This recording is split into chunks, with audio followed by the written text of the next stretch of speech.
tell you this, that at the end of the day, I think the opposition is very clear that this verdict, Shreya, is a message to the BJP. And particularly if you look at the verdict coming from the constituency of Ayodhya. Go back to the 400 par and the 370 par made by Mr. Modi. They believed that the Pran Pratishtha was going to be their big X factor to win the election. And it was driven, by the way, on this very aggressive, Hindu majoritarianism. And the people of Ayodhya, it tells you how communal harmony or, the secular credentials of India have truly been burnished. And that is a positive outcome of this election. That people of Ayodhya have said, we want to live in peace. We believe, we are very happy with the Ram temple, but do not politicize our religion. And I think that, Shreya, to me, is a manifestation of the awakening of the citizen of this country who probably was getting bludgeoned for a long time by the very negative and a pernicious propaganda by the BJP that, we had to teach some of the minorities a lesson and make India into a majoritarian government. And I think these are significant takeaways. And don't forget, unemployment became a big issue, as did inflation, food inflation in particular. I think Mr. Modi has a lot to explain in terms of crony capitalism, because the whole, Ambani, Adani story has stuck with him. He can't get away from that very easily. So end of day, I think Mr. Modi is probably a diminished political brand. Let's accept that. And I have a feeling he'll progressively find that the aura and the halo that was created, I would say mostly manufactured around him, is beginning to crack.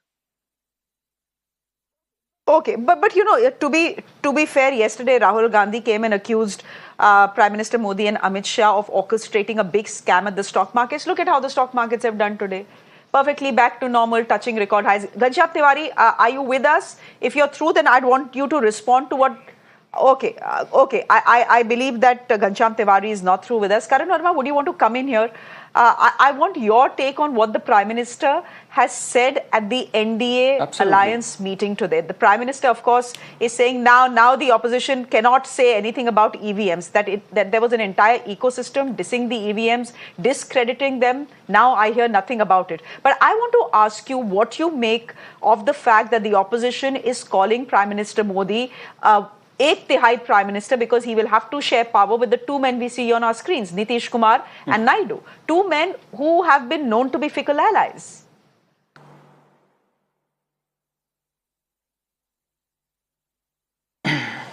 So, Shreya, it's absolutely ridiculous for a party like the Congress party, which is still 2.5 times less than that of the BJP in terms of number of seats, and around 1.7 times less in terms of vote share, is giving sermons to a party and is enjoying and partying, whereas the other party, BJP, which is still going to form the government and Mr. Modi is going to be a record third-time Prime Minister, they are introspecting. So that tells you the cultural difference between, there cannot be a more starking contrast between two parties, and that is the reason why Congress, which in its heydays used to get majority on its own also many a times, is reduced to the margins where they fail to touch the 3-digit mark for the third consecutive time. In fact, the last 2 times, they could not even get the status of the leader of the opposition. So that is how laughable and pitiable their situation is. And for Sanjay Jha to come up with so much of bluster, it's unbelievable how much of bluster he's packed in the time that you gave him. From Adani and every single one of them, they've landed with a foot in their mouth in terms of the verdicts from the court also. From Rafale to Pegasus to Hindenburg to so many of the other things. Inflation, for crying out loud, inflation was the lowest it had been in recent years. It was 4.8%. Food inflation, which you mentioned, it was 7.9%. It used to be 12%, double digits during UPA years. So, so much of lies that they've spread. In fact, their entire campaign has been about lies. Okay. The one bit of their campaign that actually clicked was that they are going to perhaps change the constitution and take away reservation. That was the one thing that perhaps did percolate down. And we are seeing what's happened with so many people lining up in Lucknow asking them that Rahul Gandhi has to give them 1 lakh rupees each. So, they are going to suffer the consequences of the lies they've spread. But the truth is, Shreya, they threw everything, including the kitchen sink, at the Prime Minister, and he's still 1-2.5 times bigger than them, which means they've peaked out. They will never again come Ghanshyam together in Tiwari. this bigger fashion. They'll never Okay. again be able to spread so much of lies. And from here on, they will collapse Never say like a pack never. of cards. So they can celebrate as long as they want, sitting in the opposition. Never say never.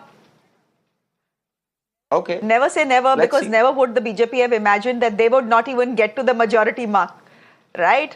And given what the exit polls were predicting, this was supposed to be a clean sweep for the BJP. It didn't work out that way. So never say never in life and in Never politics. would I say. anyone have But Ghanshyam thought. Tiwari, No. I'm afraid you're joining. One line. No, हाँ, बोलो. Arey, I was giving you time for one line, Karan. Go ahead. Okay. Ha. There was a delay actually. I am saying never would have anyone expected BJP sitting in 2024 still having 240 seats and people thinking that it's a matter of celebration for the other side. BJP was written off back in 2009 when they got 116 seats. They used to mock at BJP. Oh, can they actually get a majority of their own? Can they even cross the 200 mark? I remember so many debates where Sanjay Jha used to mock them. Today, what has happened? 240 of BJP is being celebrated in 2024. So that tells you what a long way BJP has come.